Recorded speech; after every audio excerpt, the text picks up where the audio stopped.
This is Great Day Houston, Hope After Harvey.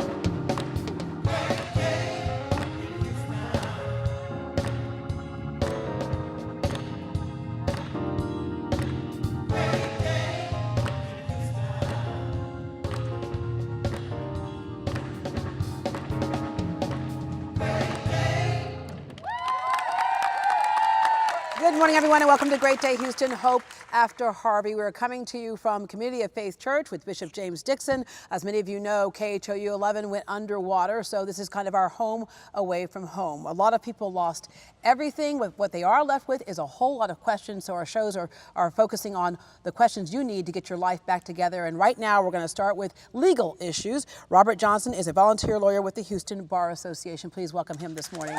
Thank you. Thank you so much for having me. All right. At any given time, the Houston Bar Association offers legal help for folks, but you all are fully staffed right now. After the storm, our president, Alistair Dawson, immediately mobilized the resources. The entire legal community under the Houston Bar Association has really come together, and our president, Alistair Dawson, has done an incredible job just bringing everybody in to volunteer for legal lines or providing legal aid at the shelters. It's really, really an incredible thing. Yeah, we've gotten lots of questions. I'm going to start right off with a lot of people are still paying their mortgage even though their homes are not livable. And so we've gotten the question, do I still have to pay that mortgage even though my family can't live there? And frankly, what they're doing now is paying for another place to live. Yeah, of course. And so that's what people think. They think, well, I'm having to pay to live somewhere else right now. Logically, I shouldn't be paying to live in the place that I can't live. But that's not the way it works. You have a mortgage, which is a loan agreement. And so the terms of your loan agreement determine what you pay and when you pay. Bottom line, if a storm comes and you can no longer live in the home, that doesn't mean that you get to stop paying on the home. And in fact, if you stop paying on the home, the mortgage company can come in and foreclose on the home. And so you always want to make sure that you keep paying that mortgage. Yeah, but with that said, they all know what happened here. There are things that can be worked out, perhaps maybe even delaying payment, but you got to talk to them. Don't run away. Sure. Yeah, that's the worst thing you can do, is just to avoid communication altogether. These companies know what's going on. And so what do you do in a situation like that? You just need some help. And that's where you go and you reach out to your insurance companies and you see, okay, do I have coverage for this? Can this be paid for through either flood or windstorm or my general homeowner's policy? And if not, and you're sitting there and you're thinking to yourself, oh my gosh, I have all this damage, I'm having to pay to live somewhere else right now, I'm really financially strapped, what am I going to do? That's when you reach out to the FEMA and other disaster assistance groups. Yeah, all right. And by the way, we will talk about insurance a little bit later on in this show as well. All right, similar question here. Someone just said this the other day. They said, what do they expect me to do? My car payment's due, but my car is underwater. I can't even use it. Again, you took out a loan, which is a legal binding document, right? Sure. Or so agreement. When you buy a car, you're agreeing to pay a certain amount of money over a period of time. It's generally once a month for 5 years or 6 years. And that loan is secured by the car. And so you think, well, if the car is gone, I don't have to pay anymore. That's not the case. Let's say, for example, you buy a car for $15,000 and you drive it off the lot. And as soon as you drive it off the lot, it's not worth $15,000 anymore. The storm comes, it's flooded, and your insurance company then pays out for the car. Well, you're going to have potentially a gap there between what the insurance company paid out and what you owe. And you're actually on the hook for that difference unless you have something called gap coverage. All right. My apartment is not livable. Like it's literally underwater, not figuratively, but literally underwater.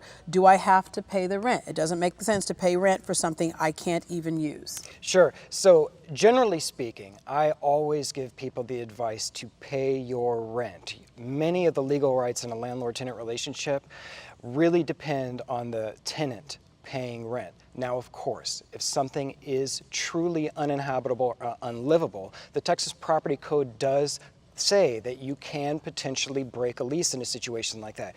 You can break it, your landlord can break it, but ultimately, before you make that decision, it needs to truly be determined that it is uninhabitable. And that's where I'd reach out to the Houston Bar Association, have a quick conversation with one of the attorneys on staff, and see if they can really evaluate your circumstances a little bit more closely. Yeah, and if your tenant or your landlord agrees to do that, get it in writing, get it in writing, get it in writing, right?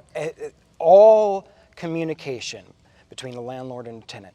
You make such a great point. It should be in writing. And if you're getting to the point where you're having to give notices, you need to do that certified mail with return receipt. That is legally significant. If you end up having to go to court, that certified mail with return receipt is actually crucial to your case. All right, another question. Is my landlord obligated to move me to a non-damaged unit if there is one available? Not necessarily, but that sure would be nice. I mean, if they've got an available unit and it's comfortable and it's undamaged and it really wouldn't cause them any issue, then sure, they can move you to that unit. What they cannot do in that is they cannot force you to extend your lease. If you have an uninhabitable unit and they have an available unit and they say this one's just fine and we're going to move you over to this unit, but we're going to make you sign on for an extra 6 months.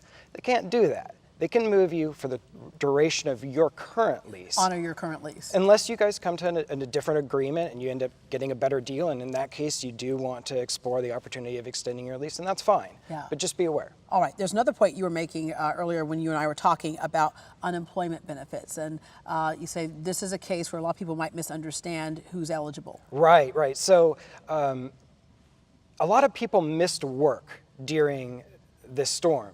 Businesses weren't open, you couldn't get on the roads. Yeah. And ultimately, it's the end of the month. Rent for many people is due on September 1st, and they're just strapped. They were relying on that money. The Texas Workforce Commission, in conjunction with federal authorities, are actually working to provide people unemployment assistance unrelated to our traditional unemployment assistance. However, if you miss a couple days of work, if you were laid off as a result of this storm, whatever the case may be, no matter how minor or how big, you need to get your application in by September 29th, or you're potentially going to miss out on that opportunity altogether. All right, this next question. Lots of folks in this situation. She paid in full for her wedding reception. Can she get her money back? Her reception was the day after the storm came through. People couldn't even get there. They couldn't even get on the roads. And so she doesn't mind if they keep her deposit. She says, but can you give my money back? Talk about having terrible luck Yeah, finding right? your wedding Yeah. right when the biggest storm in 500 years is coming through. Ultimately, this is something that's going to be determined by the terms of the contract. You really need to go through and read it with a fine-tooth comb. And furthermore, this is one of those situations where you really want to open up that line of communication between you and the businesses that you contracted with for the wedding to work something out long-term, potentially get the date reset, and make everybody happy. You have to understand the businesses are losing money here too. And so you have to work together and see if you can come up with a compromise. Yeah, and so, but lesson learned here, perhaps natural disaster is one of those things you might want to put in a contract and say, in the event of a natural disaster, is there an out there? Yeah, that's a great idea, and certainly it's not something that people would think of normally just because events like this are so rare. However, given the recent weeks and the storms that have come through town, and just generally the storms in this area, it's really a good idea to make sure that you account for things like that. All right, landlord says the repairs have been made, but it still smells in here. We smell the mildew. Can we break our lease? Yeah, so this is a common question, and I hear it all the time. After the storm, my apartment smells like a wet sock, and my daughter has allergies. What do I do?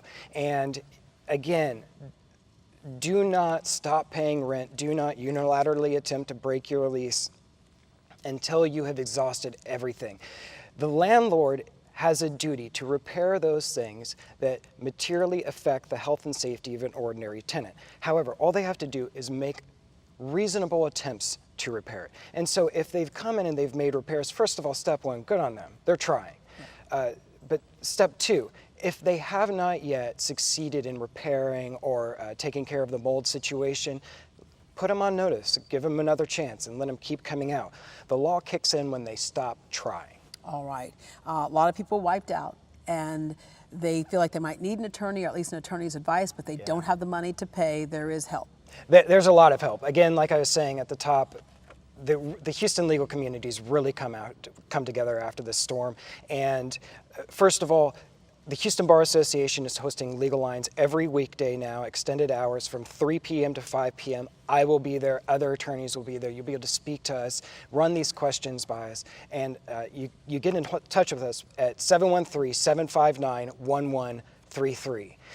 In addition to that, at our local shelters at George R. Brown, at Energy, Lone Star Legal Aid, Houston Volunteer Lawyers, Houston Bar Association, and a number of other legal entities are coming together to offer free legal advice to those in need. All right, thank you very much. Thank you. When we come back, your house is flooded and you need someplace else to live. Well, so does everyone else. So who do you go to locate your new home? We'll tell you when we come back.